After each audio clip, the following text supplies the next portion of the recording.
Hey there, it's Nick. And it's Leah. Real quick thing before we get going, we are going to Atlanta. We're going to Atlanta, Georgia for another live show. This is going to be our last live show of the year. It's going to be the last live show of the year, and it's going to be on Wednesday, December 4th. It's going to be at the Limelight Theater. And Leah is threatening to make this holiday themed, so I feel like there's going to be some holiday content happening. Would we say threaten or would we say... Strongly suggested. Leah has delightfully thought that perhaps we could make merriment. Ah, yes. Some holiday whimsy. So please go to our website, wereerasedbywolves.com, check the link at the top, and we would love to see you on Wednesday, December 4th in Atlanta. Yes, come out.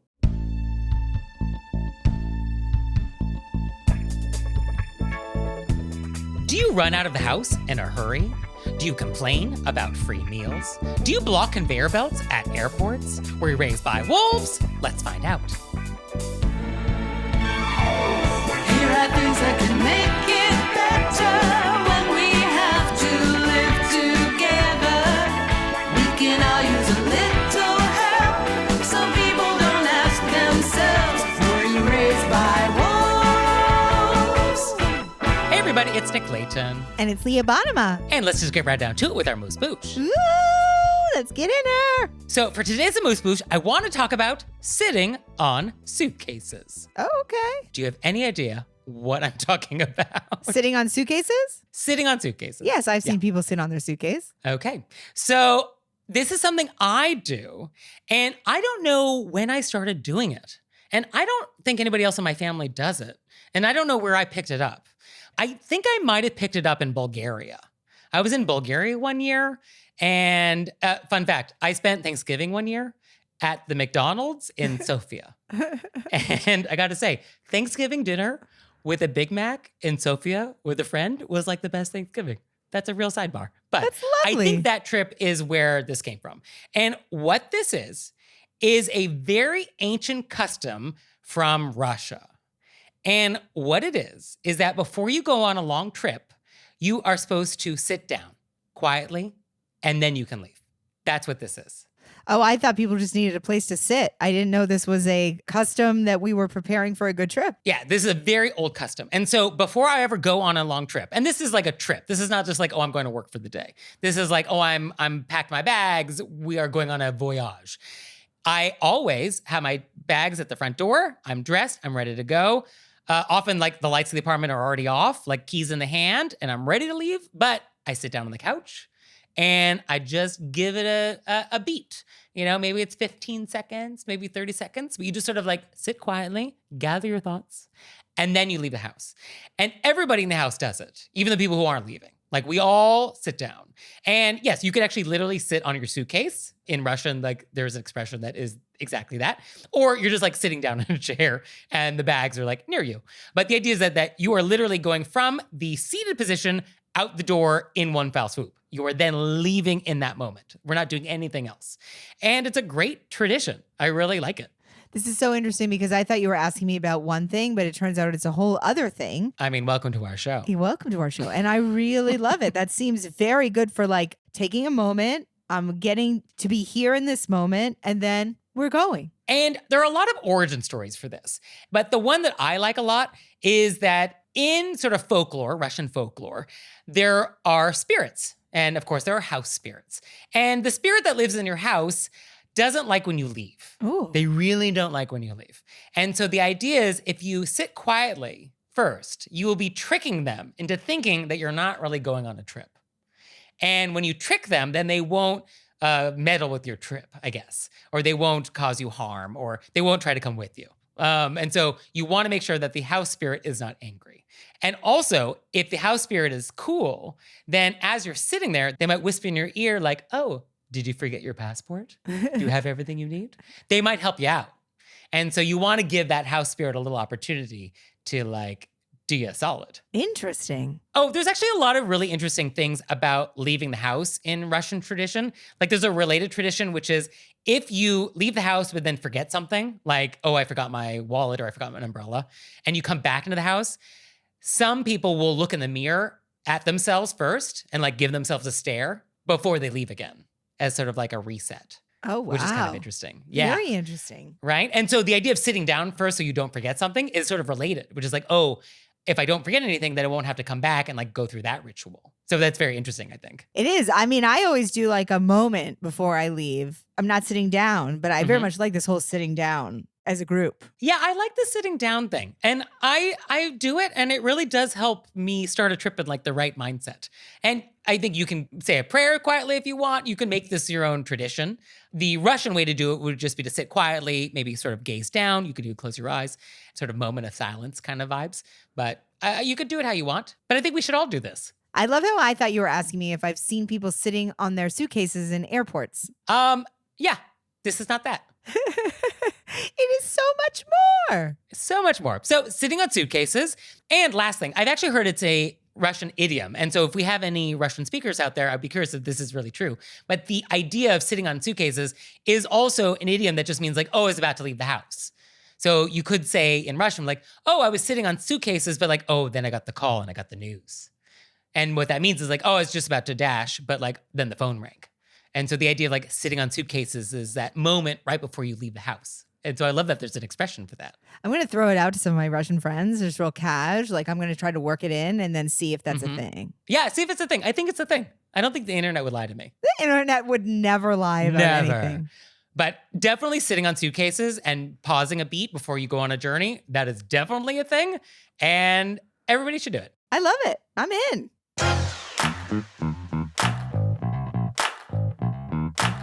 And we're back. And now it's time to go deep. Deep in on a tour. So for today's question of etiquette, I want to talk about ghost tours. Finally. So seasonal. So autumnal. So spooky. So I have never been on a ghost tour, but this is one of your go-tos. This is one of my go-tos, Nicholas Layton. And so tell me all about it. Well, first, what is a ghost tour exactly? And why do you like it? Okay, so for those of you who don't know, actually, when I travel, and Nick actually gifted us a ghost tour. I did. In Los Angeles one. So I'll do it in my own home. I think it's a great way to get to know a city because you're getting a tour of the city, and essentially it's a historical tour. Right. You're getting, it's a tour of where people have been murdered. Okay. And that's a through line, right? I mean, I guess you don't get ghosts without murder. Yeah. Or, I mean, there could just be like a odd death. It could also be like I went on a tour and Edgar Allan Poe was involved, and it wasn't where he had passed on, but it was, there was a part of his history there. So, you know what I mean? They will throw in. So there's always a macabre adjacency. Yes, little. Okay. But I love it because it's an activity. You always learn things about the city. You get to see the city. And most of them are walking tours. I love walking. I love walking a city. I have been on ones that are going over such large areas that you're in a bus. Also enjoyed that. But my preference is to walk. I love it because I love the people who give the tours because they love it. Right. They're really in it. And they all have different skill sets. Like I've been on ones where people become a character. Okay. Like I'm the dead woman from this house. Yes. Okay. And they give the tour as that character. They're in an outfit. They do not break character. They speak from whatever time. It's fantastic. Okay. There are people that are just really into the stories. They'll give you the stories. They're storytellers. Then there are people that are just like, these are the facts about this area. Everybody has like a different gift. I'm into all of it. However you tell it, I love it. And I guess there is an element of actually trying to find ghosts. Right? Because I feel like the tour that I got you for your birthday in Los Angeles, there was an option to add like some sort of ghost meter. Like I could have added in like the free ghost detector package. I did do a ghost detector I did it in two places. I did the ghost detector in Charleston, which if you're going to go on a ghost tour, Charleston. Okay. And the woman it was the lady that sold me. When you met her, you were like, I'm watching her. You know what I mean? She's, whether or not you believe in ghosts, you're into ghosts. I'm not a ghost person. I like the person giving the tour and the stories, but it's an energy reader. So it'll just go ding, ding, ding, ding, ding, ding. And then you're with a group of people and everybody's like, whoa, it's fun. It's a good time. So let's get to the etiquette then. because it's a group of people. So obviously there's etiquette involved, but it does feel like there's something special about doing the ghost tour specifically. Yeah, you right? need to be in. Like, I don't need somebody who's there being like, well, I think that was, we're all in on this as a group. I guess that is the bottom line. You got to commit. You got to as commit an to audience it. member. Be an audience member. Also, I will say one time I went too far. I was in Edinburgh and I went to, I did 2 ghost tours. They're both fantastic, but I actually got scared on one of them. What? Because it was in catacombs and it was totally unlit. So the only light was coming from you. And I was alone, and it was too much because I was just underground for too long, and I was like, I'm just gonna run up to this next group and join them. Okay. So other than like being a good sport, like, is that all we need to know? I would also suggest didn't come to hear you talking. I came to hear the ghost tour giver talk. I want to know about the history of the area. I want to know all that stuff. So I don't need to hear your feedback constantly. And I guess with the ghost tour, it is different than other walking tours in that the presentation, it's a show. At the end of the day, it is actually more of a show. It's more of just sort of a moving theatrical experience. And so I think those rules apply. We need to be a good audience and let the performers perform. Yeah, and even the ones where they're not, some people, their gift is not performing, but their gift is information. Right. I want to hear their information. I don't want to hear, sometimes people will throw in a ghost story of their own, but then there are sometimes where people just will not stop talking. Yeah. And then you just hope that you have a ghost tour giver who is also able to be a little bit of a bouncer. And I guess that's just a good walking tour rule in general. I guess that's sort of universal. Yeah, please don't talk constantly. Please don't talk constantly. Yes. I would also say it's always like a very random place you're meeting at a very specific time. So on both sides, the tour givers and the people attending, we all got to be on time. Oh, for sure. Oh, I would also say I did go on this one tour where I'm very sure that the person giving the tour did not have, they take you in the backs of places. They take you into buildings. I'm very sure that this person had never asked permission. And so we went into so you're just trespassing? Yes. We went into the back of this one building, and as we were going in, I realized, I think we're trespassing. And he was like, we got to go. And I was like, I don't want to go on this one again. Yeah. No, that's a good etiquette tip. Don't trespass. Yeah. So, I would look at the reviews, make sure that you're going with a tour that, does this regularly. Right. Unless you're into that. And you want to feel like you are living on the edge or breaking the law, which I do not. That's not how I enjoy myself. Yeah, I mean, in terms of etiquette, I don't know what we as guests can do on that front, but certainly if you were leading a tour, the etiquette is to not get your tour arrested. Yes, that would be the dream. I also had the last one I went to, these people show up after they'd had a few too many. I think they thought, this is a great night. But then it really sort of takes over the whole group. Yeah, I think you want to be present for the ghost tour. Because a part of them is like, on that one, we were in the fog. It was dark. Like that was a whole part of the whole thing, Yeah. Sort of the silence and then this person telling the story. And then you having like the drunk hiccups and talking loudly it's throwing everybody out of it. And I guess it's fine to not believe in ghosts and do this, right? That's fine. Yes. I don't think it has anything to do with it. You're there for the stories. Well, I don't know. I think you could be there for the ghosts. You could be there for the ghosts if you're a ghost person, but I mean, I don't go to see The Wizard of Oz because I believe that the house actually fell on a witch. You know what I mean? Okay. I'm there for the show. Fair. Okay. Yeah. I think actually that's probably the perfect way to put it. That's right. And I think it's like, if you're a person who travels a lot, it's like a thing to do. It's an activity. Yeah. I always tip at the end. Oh, that's good. You got to tip. Just a little something, something. Yeah, you got to tip. Tipping is required. That's true. I feel like that really covers it. Okay. So knowing what you know about me, would I like it? Yes, I think you would.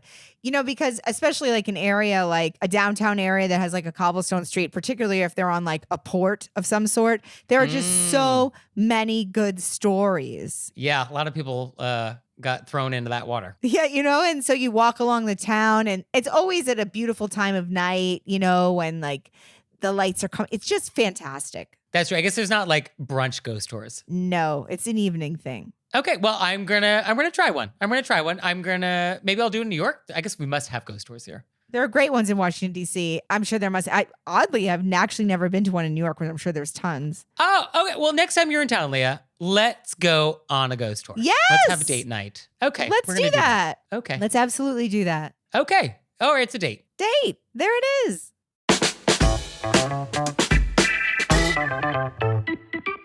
And now it's time for Intermezzo.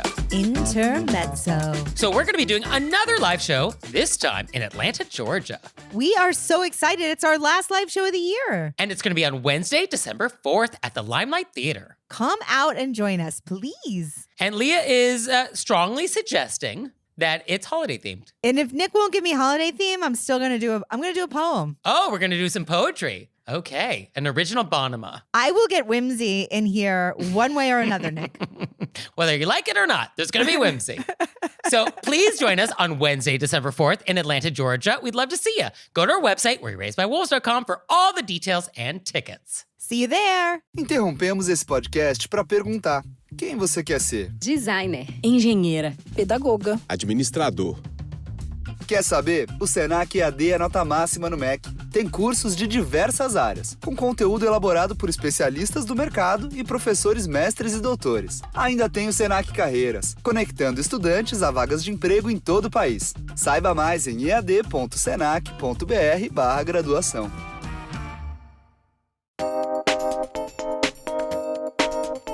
And we're back. And now it's time to take some questions from you all in the wilderness. Ow! So our first question is, quote, I have been teaching at the same school for 30 years and rarely missed a day. Recently, I had to take medical leave for 3 months because of a knee surgery. Our school claims to promote belonging and inclusion, yet no one in my teaching team nor in the administration has reached out to see how I'm doing, and it's been 3 weeks since my surgery. Is there an etiquette rule about this? The lack of communication feels exclusive and rude. Maybe I'm just being oversensitive, so I'd appreciate your thoughts. Yeah, I don't like this at all. Yeah, this is gross. Gross, rude. 30 years. 30 years you've been years. at this school. That's a lot of years. Also, I'm sending good vibes for your knee. Yes, I hope you're on the mend. You're going to be back soon so we can confront these people. Yes, let's confront. So, yeah, I mean, is there an etiquette rule about this? No, not necessarily, But I but think there's like a human decency. decency. Oh, Right. jinx. We just jinxed each other on human decency. Right? It's like a decent thing to do. So, yeah, I mean, I was thinking like, is there a benefit of the doubt explanation here? And the best I could come up with is that these people feel like, oh, we don't want to bother you. And so I guess that's the most charitable explanation for why nobody's reached out, because they want to give you space. Yes, I could imagine all of them at the same time thinking, she's been here 30 years. She's never taken time off. We don't want her to feel like she has to do any work or Right.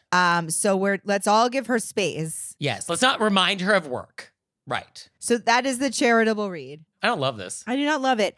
I almost would want to send a group email and be like, hey, I want you to know that my surgery went well. I'm home recovering. And then see what the follow-ups are. Yeah, I guess I want some acknowledgement from these people that I mattered in their lives. So right? that we're giving them the opportunity to be like, oh, been thinking about you, but we didn't want to bother you. Right. You're giving them that opportunity. Yeah. And this actually reminded me of people that are like actually in mourning or going through a loss where nobody reaches out to like send condolences because they're like, oh, I didn't want to bother them or I didn't know what to say. And I wonder if there's a little of that flavor too. It's like, oh, I don't know what to say when somebody has knee surgery. So I'm just going to say nothing. I do think it's a thing that happens because I often, when something happens for somebody, I get nervous about what I'm saying. Yeah. But then I think just say something Yeah. so they know you're thinking of them. And then also make sure they know that they don't have to do any work. They don't have to call me back. They don't have to show up for anything. I'm just thinking of them. Yeah. Like, hey, no need to call me back. Just thinking of you. Hope you're doing well. Boom. So I do like this idea. Let's send a group email. Want you to know it went well. Then if that's what it is, Mhm. then they will reply back. Yeah. And then if that's not, nobody replies back, then we Oh. hate them for the rest of their lives. Yeah, I mean, if nobody replies back, then please let us know because Please we're let gonna have us to know. brainstorm the next move. Which Then we're going to is- have to get some addresses. Yeah, we're gonna have to show up. I mean, actually, if you send an email saying that you're doing well and no one responds, yeah, you actually have to tell us where this is happening, and I will book flights immediately. Like I would show up at the school and it'd be like, hey, this person just had knee surgery. Nobody said anything. She sent an email.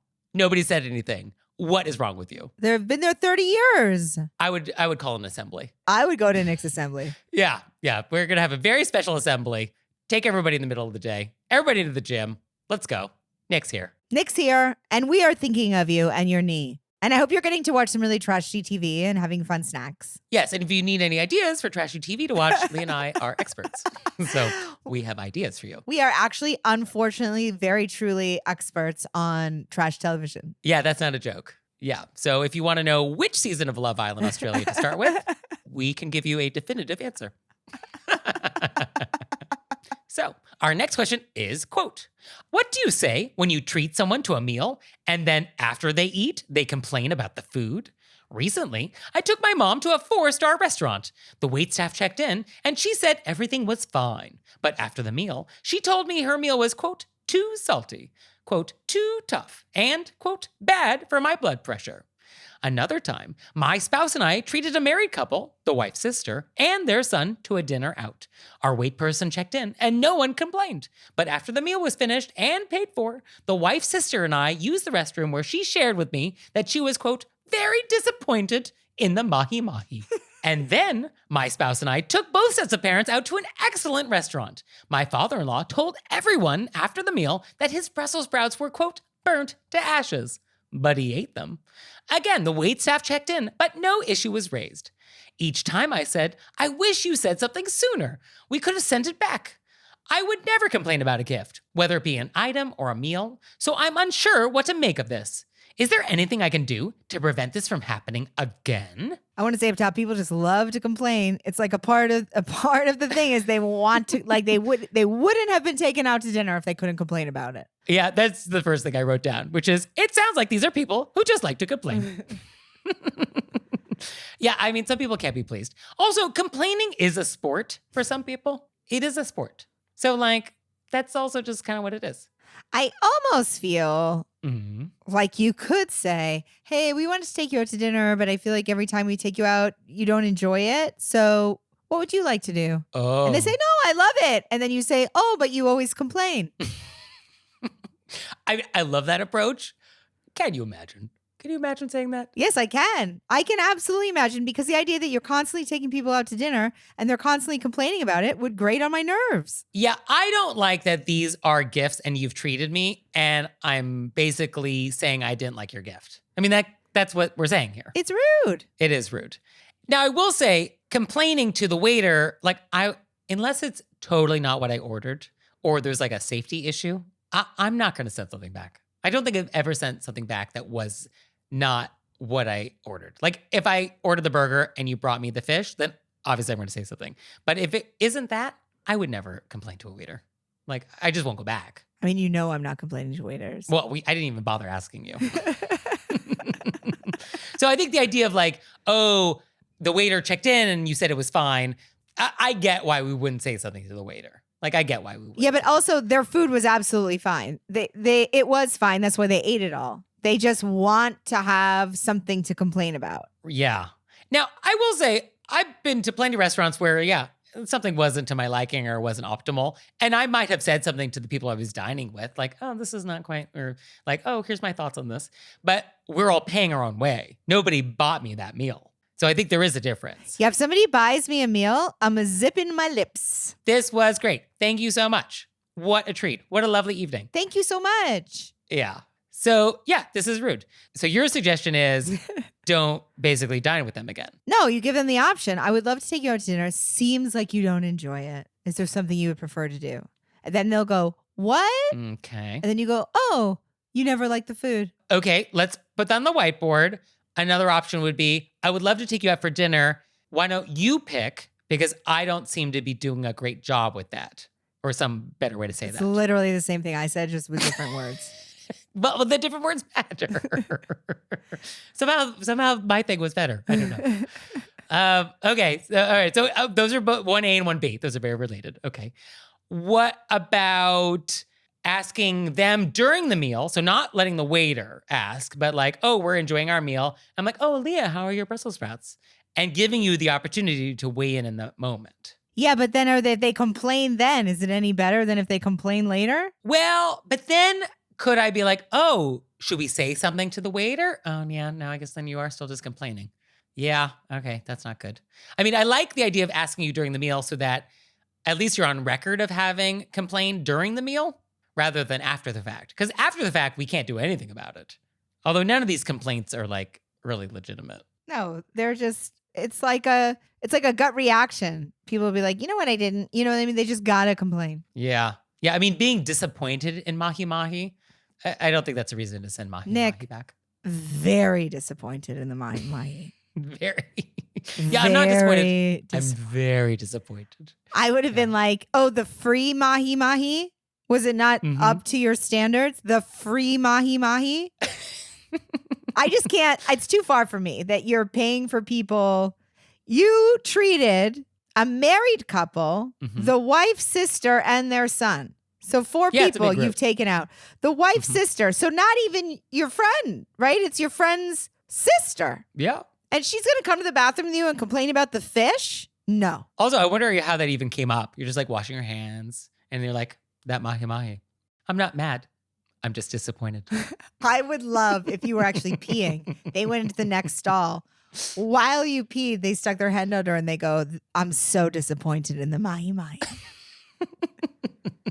I don't know why I find that so funny. I do too. But I mean the drama of being very The disappointed. drama. Mahi-Mahi. Very disappointing. Yes. I can't take it. It's wonderful. I would want to be like, who are you? That's what I want to say. Now, short of having this sort of like, oh, I clearly can't please you with my restaurant suggestions approach, do we just not treat people? Like maybe that's the solution. Like I just don't want to treat you to dinner anymore. I mean, that's, I think, totally fair. That's within the, I don't want to treat you to dinner anymore. You always complain and it makes me feel bad. I don't want to feel bad anymore. We're allowed to not feel bad anymore. Yeah. I mean, you have permission. You definitely have permission. Or do we treat you, but we just don't treat you to a nice meal? So I'm not going to try to actually treat you to anything fancy or nice. I mean, you could go in hard. Uh-oh. And when they say, see, it's one thing to say it to your mom. I don't know if we can't say it to our spouse's family. I mean, you could go in if somebody says, Mahi-Mahi, I'm so disappointed. Very disappointed. You could say, oh, I would take it personally since I wanted to treat you. Just reminding them I treated you. But I get the idea that you love to complain. You just say it in the moment.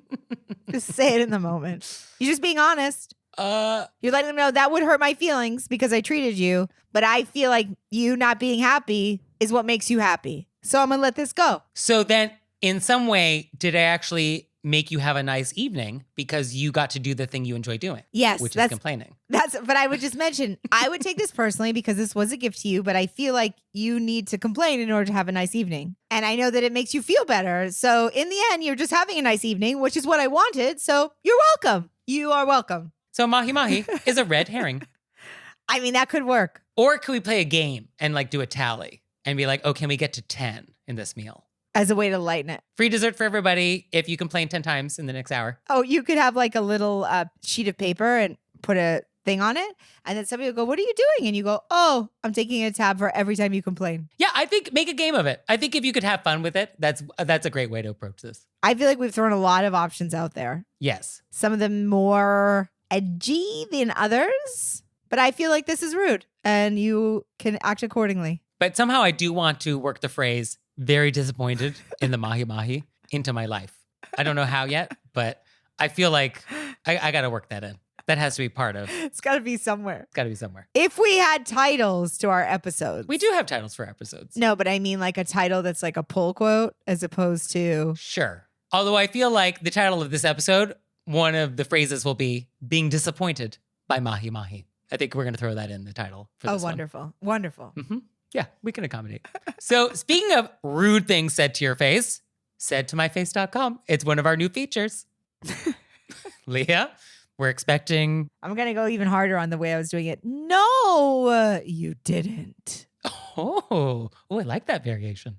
Oh, thank you. So as you know, these are submissions from you all in the wilderness of rude things that have been said to your face. And they are so wonderful. So I pulled a few from the hat. The first one is, quote, at a Christmas party, someone I had just met said, I would rather stick a fork in my eye than continue to talk to you. At a Christmas party. Talk about antithetical to Christmas spirit. I don't know why the line at a Christmas party, which is in all caps, makes me giggle so hard. I mean, I think it's... Who is this person that would say such a thing? I just love the idea of like, at a Christmas party. Can you imagine? Like sleigh bells or jingling in the background. Oh, brutal. I just love the idea. Just if you had a cocktail party and you're just like having a nice time, you're mingling, you're having some mulled wine, and someone's like, I'd rather stick a fork in my eye. I'd be like, what just happened? It's also, I mean, what a thing to say. Because what a weird expression. But also like, the drama. Oh, are we talking? Wow. Right. Oh, you know that Mahi-Mahi I just had? I know. Very disappointed in the Mahi-Mahi. I'd rather stick a fork in my eye than eat more of that very disappointing Mahi-Mahi. All these people are definitely in the same group. Another great submission we got is, quote, you said, who are these people who don't want their bagel toasted? I died.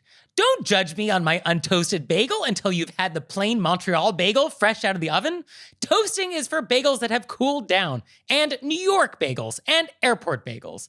Thank you. Have a fantastic day. Love you both. And our letter writer did say that they're submitting this under the rudest thing ever because they think it's a funny place to put it. Right. Yes. So we are getting called out for saying something. We're rude, getting called out. which is we did say that we do not understand who goes through life with untoasted bagels. I mean, I said it. We did say I it. said it. And I knew we were going to get blowback because we're never so. But I also want to say. Oh, you're going to double down? No, I'm not going to double down. I am pretty sure, maybe it was on a Patreon, but I thought I did mention how Montreal bagels are particularly wonderful. You do come to the defense of Montreal baked goods quite often. That's true. And I would not consider any baked good out of the oven. That I'm not comparing toasted to out of the oven. It's still warm. Oh, Leah. It's warm. We were talking about warm bagels versus cold bagels. No. But toasted changes the texture of the inner surface. I understand that, but what I'm saying is, what I have a problem with is the cold We're going to get bagel. more letters, Leah. That's We're fine. going to get more letters now. I hope we do. I have a problem with the cold bagel. Sure. If you were like, do you want a bagel out of the oven? Yes, I do. Absolutely, I do. Yes. I'm just saying that I'm not comparing those two. I was comparing cold versus warm in my mind. I see. So toasted was just shorthand for a warmed bagel. Something that has been obviously, I don't really want it in a microwave No. because Because that's obviously. aggressive. Right. Yeah, I do still want even a bagel out of the oven. I do like it now sliced. And then I do want the textural evolution that takes place with some toasting. So I will still say, even in Montreal. Even in Montreal, I would like it toasted. Unless the way it's done in Montreal is to never have it toasted. If that is the local etiquette, then I will follow the local procedure. I don't know enough about Montreal bagel etiquette to know whether or not toasting is forbidden. What I'm saying is, in my mind, we weren't looking at other options. So that's on us for not putting on also warm from the oven. I was thinking about it as toasted versus cold, not toasted versus out of the oven versus cold. Is that clear? So you are on record, and you will Whether not or get not any I more mail. think toasted is better, I'm fine if I get mail. But what I'm saying is, I'm glad they brought this up because there is another option that we completely blanked because I wasn't thinking about it. Yeah, that's true. Yeah, we cannot always cover every permutation of every topic in every episode. It's true. We will leave things on the table unsaid. And this is very important. If we are talking about baked goods, it's very important. I'm glad they wrote it in. So I'm saying it's not that we weren't talking badly about it. We weren't even talking about it, which is disrespectful in its own right. Fair enough. Our bad. And I'm not saying which one I prefer. I'm just saying it was not brought up. So we apologize. Well, do you wanna say which one you prefer? You wanna go on the record? No. Okay. Woman of mystery. So Just like when you go to a ghost tour, how you actually feel about ghosts is irrelevant. that's true. Just Yeah. be in the moment. I go to Montreal, you give me that warm Montreal bagel. That's it. I'm anywhere else, be a toast it for me. So thank you for sending this in. If you have anything you want to send us, send to myface.com. And of course, please send us your questions, your events, your repents, all of your submissions. Visit our website, wereraisedbywolves.com, or you can leave us a voicemail or send us a text message to 267-CALL-RBW. Olha o contra-ataque aí. Vem que vem o time avançando rápido pela meio de campo. Bola dominada no pé do camisa 10. Ele vai pra cima, passou pelo primeiro, passou pelo segundo. E bateu a grande área, vai chutar. Bateu, é gol! Que golaço, minha gente! A experiência de futebol mais autêntica já criada para os games. Junte-se no 5v5 Rush, a nova maneira de jogar com os amigos e leve seu clube para a vitória. EA Sports FC 25. Dê tudo pelo clube. Já disponível. And now it's time for an intermezzo. Intermezzo. So just a quick reminder that you can send in your questions to us. And you can send in your vents and repents. Oh, yes, please do. And you can send them to us through our website, wereraisedbywolves.com. And we also take DMs and text messages and voice memos. And P.S. Cordials of Kindness. So please send those in. We're ever so grateful. And we're back. And now it's time to play a game we like to call Vent or Repent, Vent or repent. which is our opportunity to vent about some bad etiquette experience we've had recently. Or we can repent for some etiquette faux pas we've committed. So, Leah, would you like to vent or repent? It's been this weird place where I feel like I have really nothing to complain about. Wow. You're just not paying attention. No, I am. It's just nothing has bothered me enough. Maybe I'm just getting better at deep breathing. Or the egregious things that I've done in the past week, I've reached out immediately and been like, I was thinking about that and I want to apologize. Or I had one yesterday where I was like, I'm going to let that sit. And it is what it is, and I don't feel bad about it. So Okay. I think it's sort of, next week I'll probably have 30. But this week I was like, I feel okay. Okay. But I did have this one thing, but it's it's just minor. Okay, we'll take it. I'm coming back from a gig. Mm. I'm going to fill up before I drive back to LA. Of gas in your Yes. car. Yes. Okay. Clarify. So it's late. It's late enough. So lights are on. Okay. I'm signaled to go over to the turning lane. The only place to go in this turning lane is a big gas station. That's the only place. This person pulls also in front of me. We are now driving together. We are clearly all going to the same place. They pull in front of me. They signal. Then we both wait at the light, signaling. The only place we can be going into the gas station. It's the only turn. We drive in. There's one lane open. Like everybody else has a car. She drives to the front and stops, as opposed to driving up to the second pump. So just for the geography, we have a gas station. All the pumps are filled, except there is a lane totally open that has 2 pumps. Yes. And so what normal people would do is pull all the way up to the farthest pump, allowing space behind you for someone else to drive and use that pump. Yeah. And so she chose not to do that. She chose not to do that. And I just was like, what a nincompoop. What a nincompoop. Like, What a great word.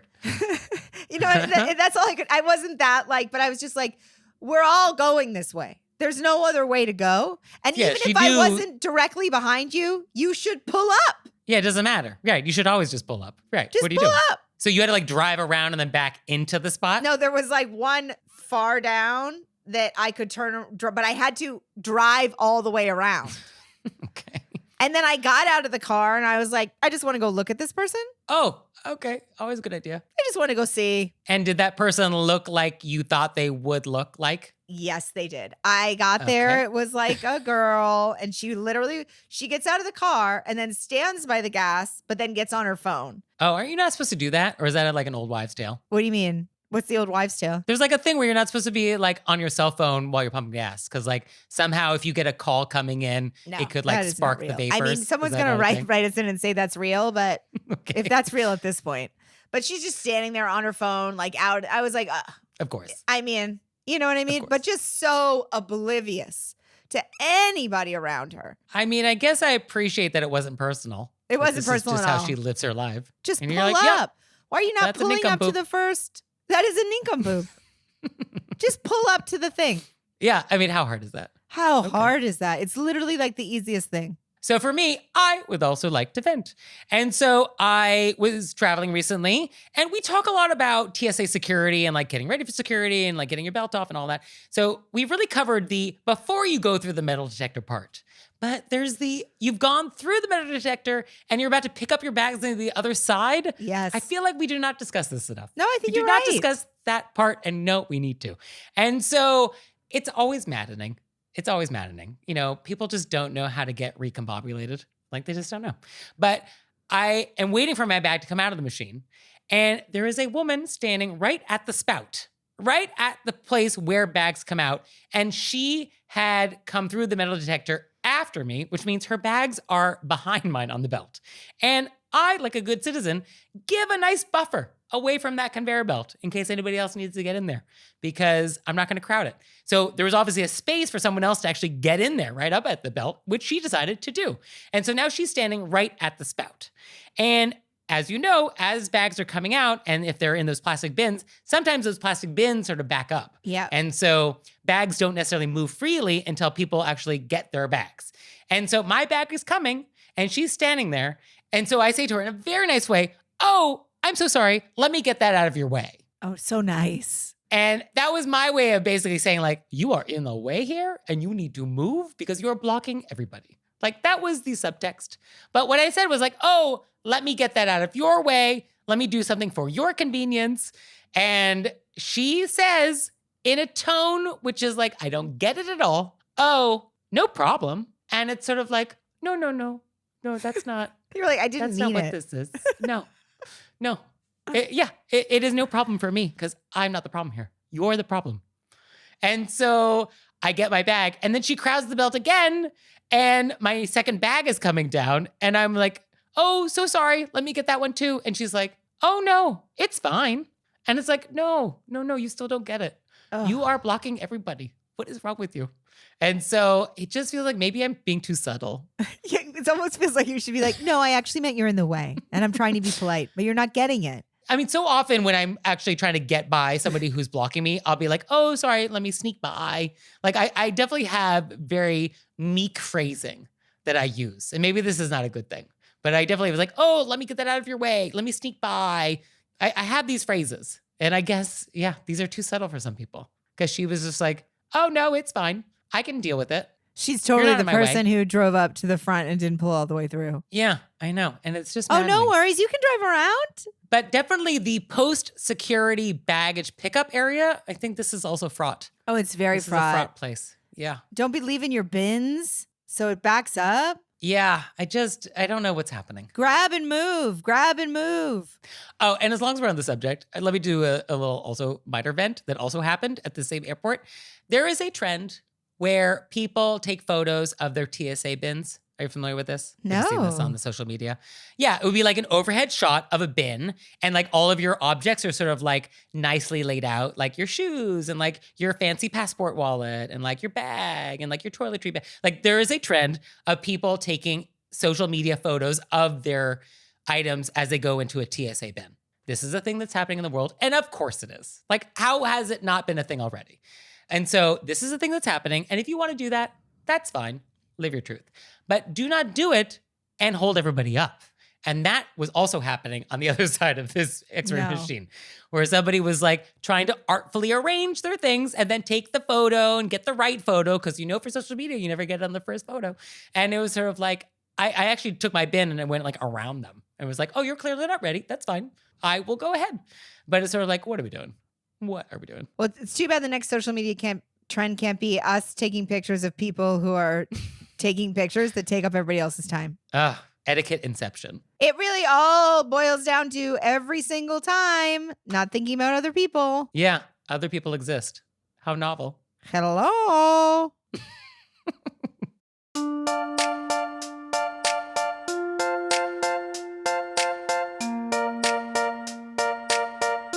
So, Leah, what have we learned?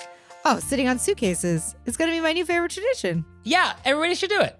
And I learned that you don't want to go on the record about whether or not you believe in ghosts and your true feelings about toasting warm bagels.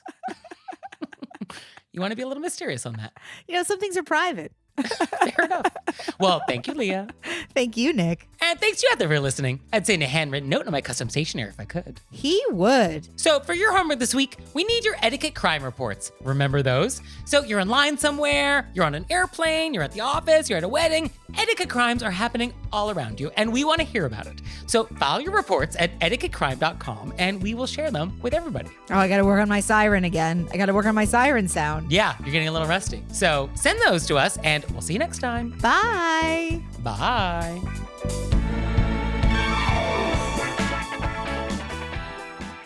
All right, Leah, it's time for Cordials of Kindness, the part of the show that you make us do, but I only give you 30 seconds to do it. Ready, set, go. I would like to send a Cordials of Kindness out to my ladies weightlifting group, which I think I've told Nick about. I can't stop talking about. I really love it. I've been doing it, 6 months?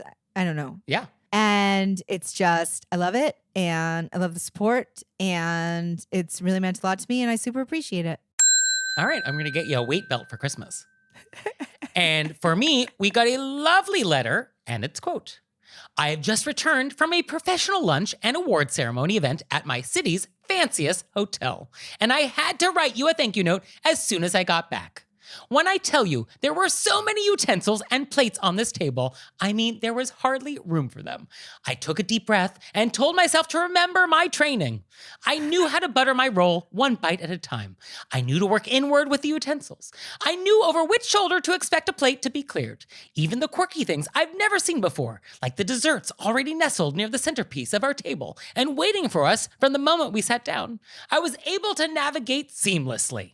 To my colleague next to me, who expressed how over the top this was, I whispered the name of your podcast so we can all be as ready next time.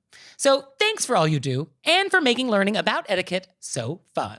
That's so lovely. Isn't that nice? So I love that you had a nice time and that we were able to make it a little easier for you. Less anxiety. I mean, isn't that the name of the game? And that's really all you, Nick. So thank you so much. I mean, you helped. I helped by being like, should I put the fork in my hair? No. And then our listener was like, I won't do that. Thanks later. Yeah. So thank you for this lovely letter. So lovely. We love getting letters from you all. Hint, hint. We have a P.O. box. Send us mail. We I are want to see it. I love it. Hint, hint. We are needy. Hint, hint. I need validation, and I only get it when I open your mail. So please do that. But no, thank you. This really makes my day. So sweet. I love it. I love it. And I love they had a great experience. How wonderful. Totally. Thank you. Oh, Leah, one more thing. What? Have you signed up for Patreon yet? I have. Me too. You out there, have you signed up for Patreon yet? No? Well, go to our website, wereraisedbywolves.com, click on monthly membership, check it out, because we would really appreciate it if you'd support our show. We love your support. We would. So please do that, and we'll see you next time. Bye. Bye.